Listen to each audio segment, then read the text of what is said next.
His morning crew with Rob, Allison, and Jim. This is a nap hack, and I know it sounds kind of weird, but here is Mike. Mike, when he got home after working a 12-hour shift as a operating nurse, he's in charge of it. What's that called?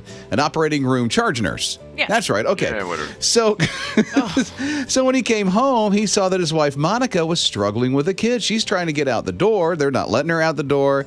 And so he said, I got this, and let her off the hook. And so she came back.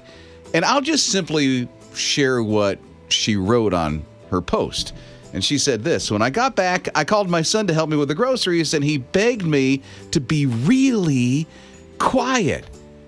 And then she came across what was happening. It was realism art. Here's where the brilliance of this dad comes in.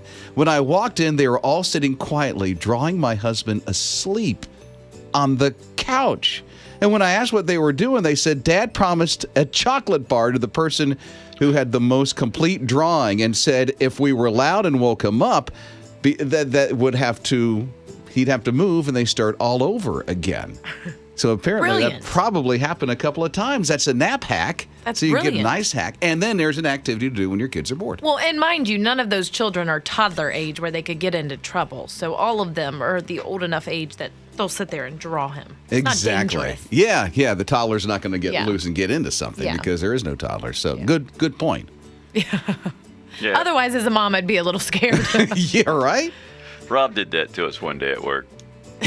Well, he napped on the couch. We all did draw. Everybody draw me. Yeah, and they kept waking me up. We draw loud. Yeah, they draw really loud. So what about you when it comes to some kind of activity you do when the kids are bored? What's your hack? 800-447-7234.